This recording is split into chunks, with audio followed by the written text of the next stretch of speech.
เฮ็ดครั้งนี้สิย่างในเนาะมันได้ตัดหลายตัดแน่นี่มันยางลำตัวนี้เลยคันว่าขีดตัดคือคันฟังนี่น่ะสบายอยู่ฟังนี่ก็มันก็บ่ได้ยากดอกมันดนซื่อๆเนาะมันบ่ได้ยากมันดนเอาลังน้อยๆสำนี้ในชีวิตคือสิพอแล้วค่อย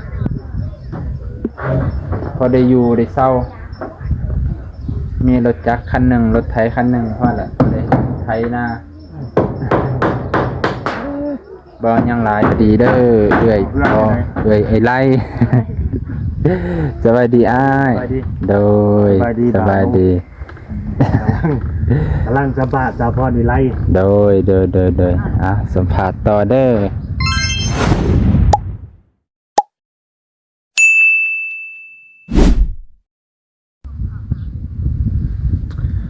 สบายดีพ่อแม่พี่น้องลุงป่าเบิดสุขุสุคนจีเคารพเส้นเก่าเส้นเคยมื้อนี้เบานงขออนุญาตบัดค่ำพ่อแม่พี่น้องมาเฮือนพรวิไลก่อนจะบ้านเพิ่นจะแล้วเนาะเสียงกับทางหลังก็คือรถของไอ้ลาวเพิ่นกับไล่เพิ่นก็ได้มาเนาะพ่อแม่พี่น้องหลังจากที่เพิ่นพาลอยไปรักษาเมื่อวานนี้พ่อแม่พี่น้องมื้อนี้ก็บ่นงก็มาอัปเดตเฮือนพรคือเก่าให้พี่น้องแล้วก็บ่นงซื้อยามาให้พรให้พี่น้องซึ่งกับเป็นยารักษาเกี่ยวกับคันเพิ่นนั่นแหละให้พี่น้องเนาะเสียงกับหลายคนคอมเมนต์ให้ความรู้เกี่ยวกับการรักษาว่าใส่ยังแน่มันจะดีก็มีคอมเมนต์ผู้หนึงว่าซื้อสบู่อันนึงมันน่าจะดีสำหรับการคันคายเดี๋ยวจะเอาสิ่งนั้นให้เพิ่นพี่น้องเพื่อจะไปรักษาลูกเพิ่นแล้วก็เพิ่นนำพี่น้องลองเบิ่งก่อนว่ามันดีบ่ถ้ามันดีเมื่อหน้าก็จะซื้อให้อีกพี่น้องเนาะเป็นจะได้กะเป็นกำลังใจให้บ่าวนงในเด้อพี่น้องขอบใจขอบพระคุณพี่น้องลุงป่าที่เข้ามารับชมและกดติดตามกดไลค์กดแชร์คอมเมนต์เป็นกำลังใจให้พี่น้องขอบใจขอบพระคุณหลายๆก่อนอื่นกลับไปรับชมน้ำกันได้พี่น้องเนาะอันนี้กะเพื่อเป็นการบ่เสียเวลาสร้างเพิ่นก็ได้ลงมือน่าจะเบิดมือให้พี่น้องตอนนี้กะเที่ยงพอดีเที่ยงกว่าแล้วพี่น้องเที่ยงกว่าแล้วจะ2 โมงแล้วเนาะก็ได้มาติดตามอัปเดตเฮือนเพิ่นคือเก่าคำค่อยจังว่ากันอีกเทื่อนึงพี่น้องป้าตเรียน3 บาน2เพิ่นก็ถือว่า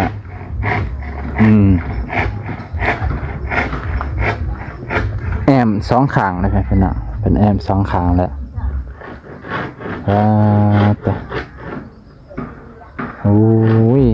นะอากาศตอนแรงร้อนๆเอาพอดีพี่น้องเดี๋ยวไปหาอ้ายกับเอื้อยเพิ่นก่อน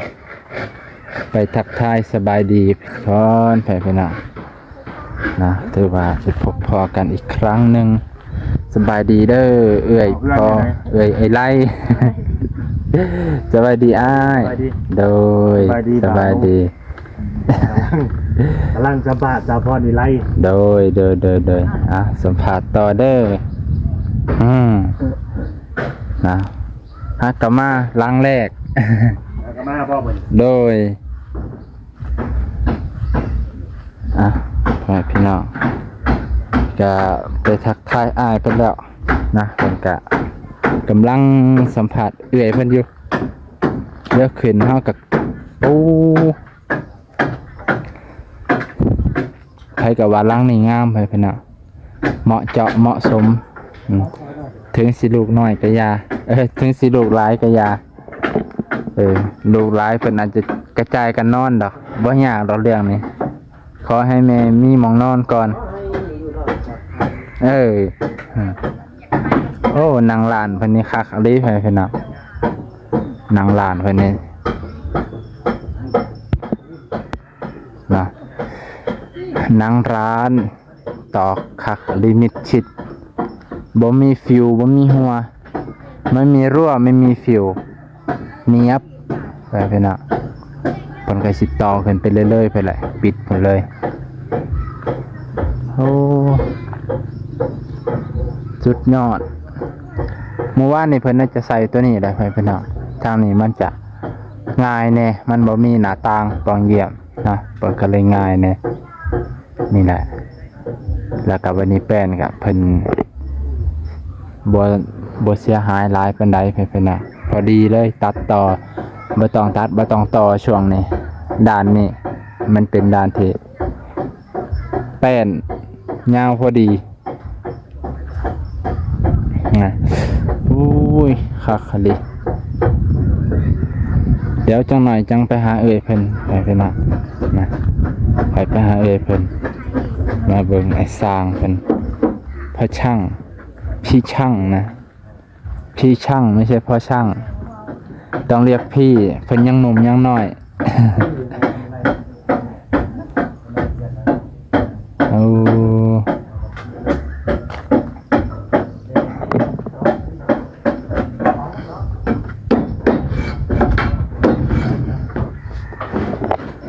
หนักขักอะไรวงกบนี่งาม ตักว่าเนาะ แน่นคักจักเพิ่นเอาใหม่ยังเฮ็ด ตักว่า โอ้ปองเยี่ยม3ปองเนาะปองเยี่ยมฝั่งนี้ด้านหน้าหน้าต่าง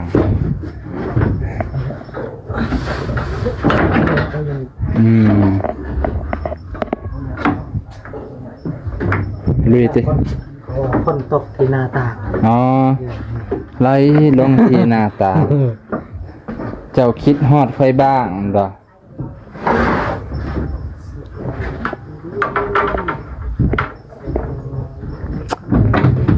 คักเนาะ คัก ไอ้ซัมนี่เนี่ยเพราะ พอเนาะบ่ต้องเอาหยังหลายตายไปก็บ่ได้ถือนำ บ่แล้วต้องหาไม้มาเป่า แม่น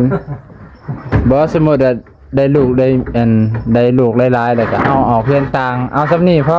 นี่ แม่นเหลือนั้นให้ลูก ยักษ์เลยนะ แม่น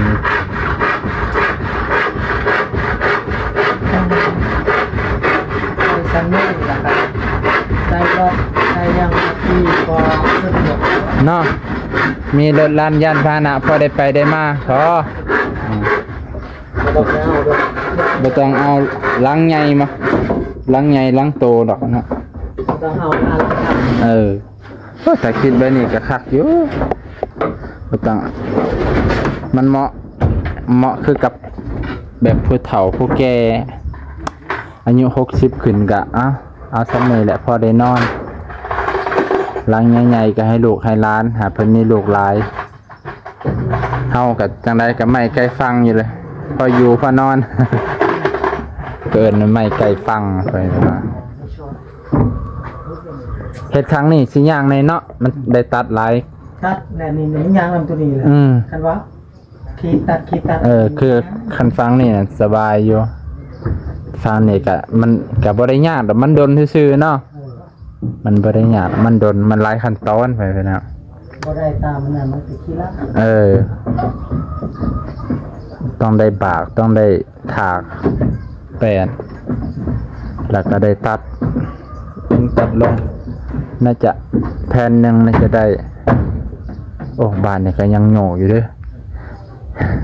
เห็นมันโยกบ่น้องคิดว่าแผ่นดินไหวโอ้มันคือสลบลงไปเป็นหนังเนาะมันคืออยากค่อยๆลงทางนี้ อยู่ติดตัวใดนี่ นี่แล้วกับ เบิ่งบรรยากาศเพิ่นน่ะฟ้าตะบรรยากาศเขตนอกก็เป็นจังซี่แหละเพิ่นน่ะเพิ่นเพื่อนลังอ้ายเพิ่นเป็นเด้อบรรยากาศสูงๆให้เพิ่นน่ะ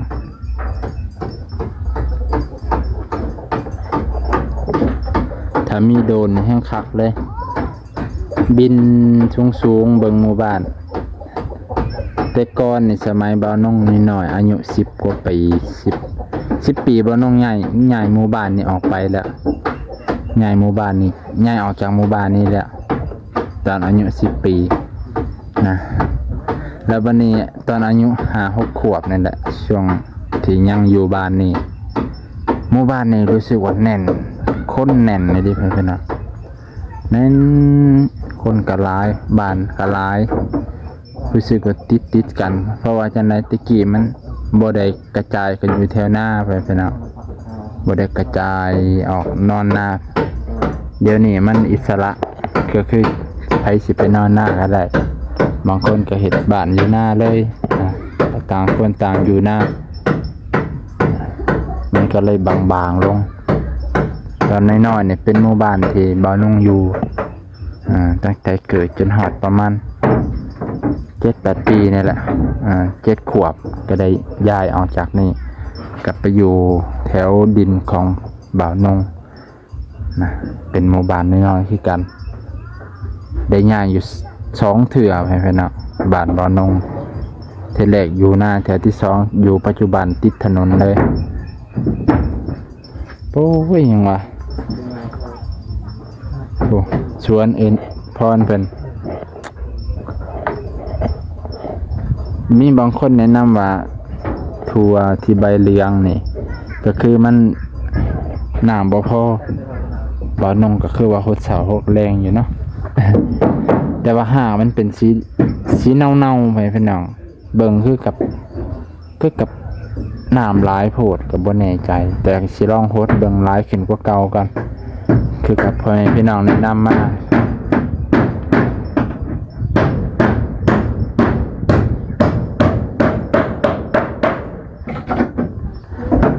เสียดายเด้โอ้ยสุดยอด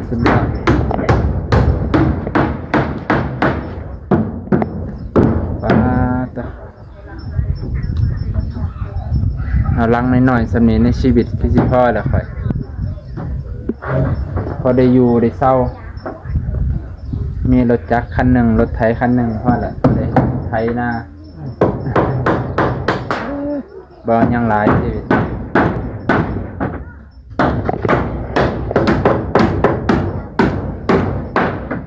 ลงให้พี่น้อง เที่ยวไปยังล้าง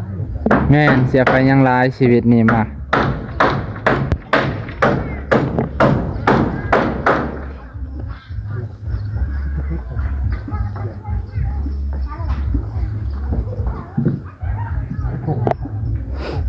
ถอดเมื่ออื่นก็ขึ้นฟังพุ่นฟังนี่เมื่อนี่เมื่ออื่นฟังพุ่นมาฮือทางหนาจบ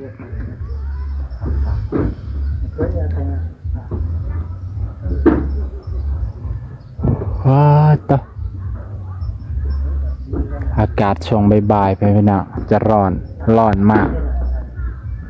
ร้อนแบบว่าร้อนแหมไปพี่น้องร้อนมันแหมจักสิร้อนจะได้อธิบายบ่ถูกร้อนแหม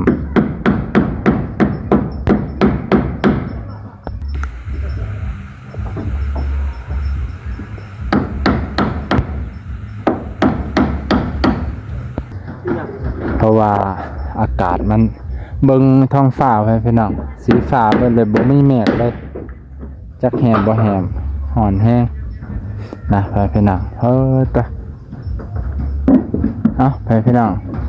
จังหวะกันอีกครั้งหนึ่งวันนี้มาอัปเดตเทือนพรเวลาสำนี้ก่อนจะได้ก็ขอบใจขอบพระคุณพ่อแม่พี่น้องเบิดสุขทุกคนที่รับชมและติดตามมาโดยตลอดตอนนี้เฮือนพรกับกำลังจะถึงขั้นสำเร็จเสร็จสิ้นแล้วนะไก่จะถึงขั้นตอนแหละไก่จะจบขั้นตอนอีกบ่กี่วันไปพี่น้องน่าจะแล้วพอดีมันนี่ก็ขอบใจขอบพระคุณหลายๆไปพี่น้องเบิดสุขทุกคนที่ติดตามและรับชมตั้งแต่ต้นจนจบขอบพระคุณหลายๆเด้อ